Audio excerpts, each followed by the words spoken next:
Es geht um Marathon Digital Holdings. Das ist ein US-amerikanisches Mining-Unternehmen. Die betreiben aber auch den Mara-Pool, der natürlich nicht ausschließlich durch Marathon betrieben wird, sondern dem kann man sich halt eben einfach anschließen.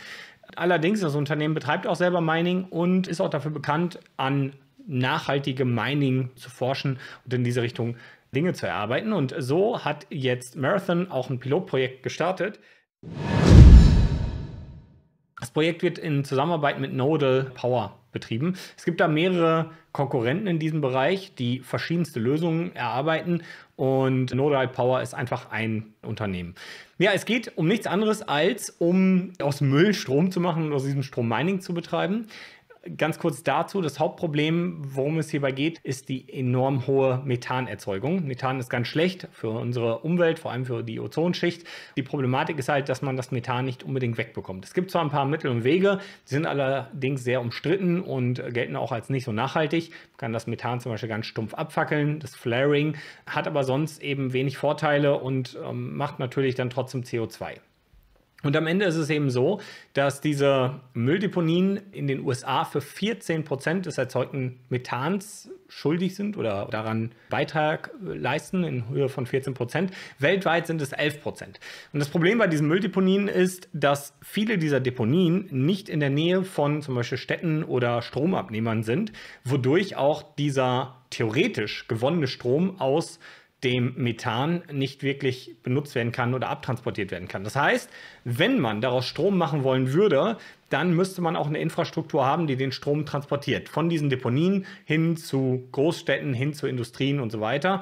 Und das stellt ein großes Problem dar, weil das eben sehr teuer ist und sich dann nämlich eben diese Stromerzeugung nicht mehr lohnt. Der Strom wäre dann nicht mehr konkurrenzfähig mit anderen Stromquellen und dementsprechend würde vielleicht auch wieder lieber Kohle oder Ölstrom benutzt werden, statt halt hier Strom, der dann sowieso anfällt und nutzbar wäre, einfach weil es sich kostentechnisch nicht rechnet.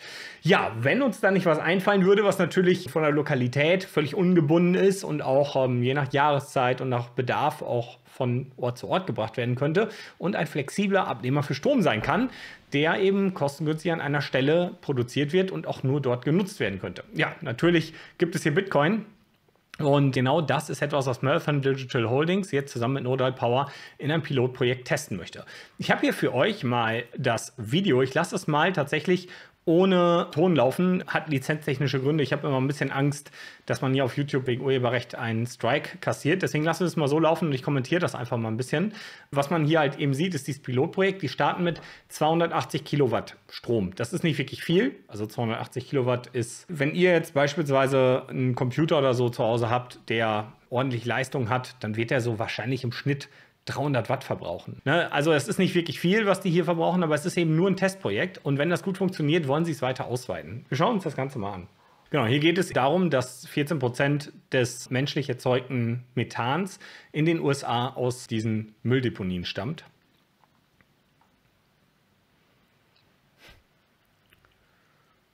Hier sieht man das, diesen Prozess, ne? Da wird das einfach abgefackelt, das Methan, was anfällt. Das ist ja dann einfach Energie, die quasi umsonst ins Nichts geblasen wird. Man könnte die ja eben anderweitig nutzen, genau darum geht es.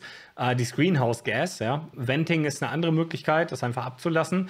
Bitcoin-Miners können eben diese Energie nutzen und zwar direkt an der Site, wo es anfällt. So sieht das übrigens aus, so hat das ja TerraHash bei sich auch. Das ist hier so eine Ölflüssigkeit, die nicht leitend ist, da liegen die Miner einfach drin, das ist auch ein komplett ruhiger Betrieb.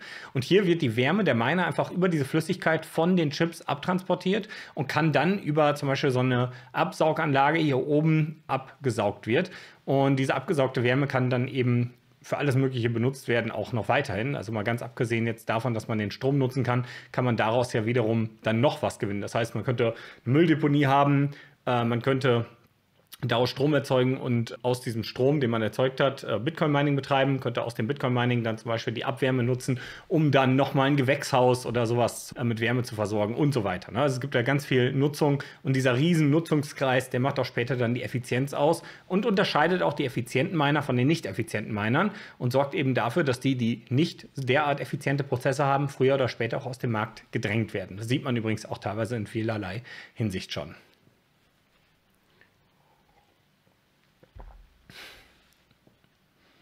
Genau, ne, das ist das jetzt hier, das ist so ein Facility, welches die in Utah jetzt aufbauen. Das Nodal Power Mitarbeiter, der hier so einen Bereich hier betreibt. Das ist einfach so ein Generator. Wir gucken uns das gleich nochmal an. Das sind 5 Steps, die dabei bei dieser Umsetzung passieren, die übrigens relativ kostengünstig sogar sind. Also das Teure wäre wirklich, den Strom wegzutransportieren. Den lokal zu nutzen ist extrem günstig. So sehen die Mining-Container aus. Und ihr seht das, ne? Hier diese Mining-Container. Hier oben, das sind richtig fette Lüfter und das brauchen die auch. Hier geht richtig Strom durch so einen Container. Und die Miner, die hier drin stehen, die haben eben diese Flüssigkeit, die Wärme wird hier abgetragen und wird dann über diese gewaltigen Ventilatoren abtransportiert, also in die Umwelt. Wie gesagt, man könnte das auch noch zusätzlich weiterhin nutzen. Ist wahrscheinlich für dieses Pilotprojekt jetzt erstmal nicht relevant. Das ist dann ein anderes Projekt. Das ist ja auch genau das, was das Unternehmen TerraHash bei sich ja im Keller auch da betreibt, neben ihrer Industrie, dass sie eben diese Abwärme verwenden können für dann zum Beispiel Plastikspritzguss oder wo auch immer da Wärme im eigenen Betrieb verwendet wird oder gebraucht wird. Und das Besondere ist, die Miner schaffen maximal so 60 Grad Abwärme. Das ist aber kein Problem. Auch wenn du mehr Wärme brauchst, die 100 Grad oder so, musst du dann nur das Wasser eben nicht von, 22, 23 Grad aufheizen auf 100 Grad, sondern nur von 60 auf 100 Grad. Und das spart auch enorm viel Energie ein. Man kann gespannt sein, was daraus wird. Ich finde es auf jeden Fall richtig cool. Und man muss sich einfach klar machen, was für ein Potenzial das Ganze hat. Wenn das wirklich funktioniert, und da möchte ich gleich auch Marathon mal zitieren, werden sie das halt in großen Stil ausbauen. Ich würde allgemein mal die Stellungnahme von Marathon vorlesen. Wir bei Marathon sind ständig auf der Suche nach innovativen Wegen, um unseren Betrieb zu diversifizieren, unsere Energiekosten zu senken und einzigartige Aspekte des Bitcoin-Minings zu nutzen, um die Umwelt, in der wir arbeiten, zu verbessern. Das ist eben das Wichtige. Sie diversifizieren auch den Betrieb. Das bedeutet, sie haben eben verschiedenste Energiequellen, die auch jahreszeitenunabhängig einen dauerhaften Bitcoin-Mining-Betrieb zulassen. Wenn man sich jetzt vorstellt, die würden nur Miner an einem Solarpark haben, ja, dann ist da im Winter mit Schluss. Oder nur am Wasserkraft ist außerhalb der Hydrozeit Schluss. Und genau das ist das eben. Je mehr man da breiter aufgestellt ist, ist man auch in der Lage, zum Beispiel, je nachdem, wo Strom gerade anfällt, die Container dorthin zu fahren. Im Land wahrscheinlich verschiedenste Locations zu haben, wo der Container dann einfach hingefahren wird und dort Mining betrieben wird. Sollten die Ergebnisse des Pilotprojekts unsere Erwartungen erfüllen, freuen wir uns darauf, unseren Fußabdruck in diesem Bereich zu vergrößern und Deponiebetreibern und anderen dabei zu helfen, ihre Umweltziele zu erreichen. Das ist eben auch sehr wichtig. Auch das Thema zum letzten Video mit diesen ESG-Fonds, also die Nachhaltigkeit, die später durch derartige Projekte an einem Bitcoin-Mining dran steht, kann extrem hoch sein am Ende, weil das Bitcoin-Mining aktiv erstmal zur Reduzierung von Methan und CO2 führen kann oder zur Einsparung und auf der anderen Seite sogar aktiv dazu führen kann, dass es eben auch einen Ausbau dieser ganzen Nutzung dieser Dinge gibt. Also dass auch andere dafür sorgen, dass es reduziert wird. Und das wiederum würde im ESG-Rating Bitcoin ein hohes Rating verpassen. Und das wiederum wäre der Anreiz nicht nur für ESG-Fonds, auch für große Unternehmen, die ihre Score verbessern wollen und zeigen wollen, dass wir was Nachhaltiges tun, Bitcoin im Portfolio haben oder Bitcoin-Mining im Portfolio haben, nur um dieses Score nach oben zu treiben. Die Sinnhaftigkeit dieser Score, da brauchen wir gar nicht drüber reden. Ja, ob das irgendwie Quatsch ist oder nicht, alles egal. Es ist aber so, dass das aktuell die Investmentwelt bewegt und das ist nun mal das, wo das große Geld gerade steht und wo auch viel Geld in Bitcoin am Ende fließen kann aufgrund dieser Narrative. Wie gesagt, ganz ungeachtet, ob diese Narrative sinnvoll sind oder nicht, ist das aber hier ein interessanter Aspekt. Methan im Allgemeinen steht auch als großes Problem da. Laut UN-Umweltprogramm ist Methangas eben für 25% der globalen Erderwärmung verantwortlich und 80 Mal schädlicher für die Umwelt als Kohlendioxid. Also Methan ist richtig, richtig schlecht. Man möchte auf jeden Fall weniger davon haben und in vielen Produktionen fällt es eben an. Hier sagt Fred Thiel, der ist der Vorsitzende und CEO von Marathon Digital Holdings, das Methan, das wir auf natürliche Weise von Mülldeponien, Bioabfall und anderswo produziert wird, ist oft gestrandet und Bitcoin-Miner wie Marathon sind einzigartig positioniert, um dabei zu helfen, dieses schädliche Gas in eine produktive Quelle von sauberer, erneuerbarer Energie umzuwandeln. Und dann sagt hier im Auszug von Caching in on Trash, auf diese Weise wird ein ehemals schädliches Treibhausgas in wertvolles digitales Gut umgewandelt. Hier mal, um euch die Produktionsschritte zu zeigen. Man hat hier den Müll, der dieses Gas absondert.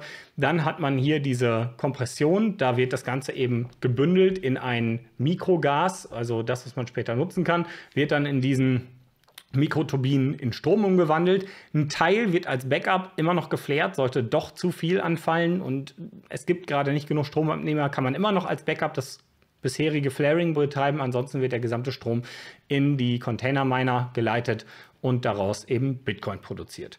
Ja, auf jeden Fall ein krasser Anwendungsfall, der das ganze Narrativ, ESG-Narrativ befördern kann und einfach etwas, was man immer wieder auch zeigen kann, wenn mal wieder die Quatschmedien oder ja, in Deutschland irgendwelche Berichterstattungen zeigen, wie schädlich doch Bitcoin für unsere Umwelt sei und dass der Stromverbrauch was Schlechtes ist. Ja, weil diese Differenzierung, die wird so selten gemacht. Ja, Bitcoin verbraucht eine Menge Strom und das ist auch nicht von der Hand zu weisen, das ist auch nicht schlimm. Der Strom, den Bitcoin nutzt, der kommt eben aus Energiequellen, die sonst keinen Nutzen hätten und die sogar dadurch, dass es einen Nutzen gibt, dafür sorgen, dass immer mehr andere, die sowas wie zum Beispiel so einen hohen Methanausstoß haben, einen Anreiz haben, ganz klassischen ökonomischen Anreiz haben, das Bitcoin-Mining zu nutzen, um die eigene Produktion sauberer zu machen.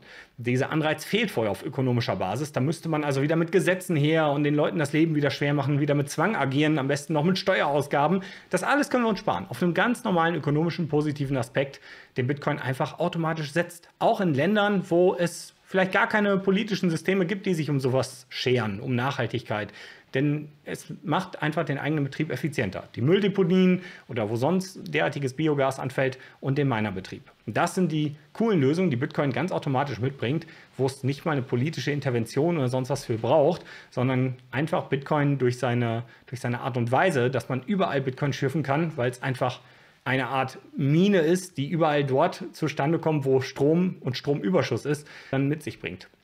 Und da können wir uns noch gar nicht ausmalen, was alles in Zukunft möglich sein wird. Da bin ich sehr gespannt auf die ganzen Projekte, die da noch folgen werden. Und ich hoffe, dass dieses Pilotprojekt von Marathon hier ein voller Erfolg wird, um wirklich ja, weltweit mit gutem Beispiel und guten Lösungen immer mehr derartiger Methanausscheidungen nutzen zu können. Ja.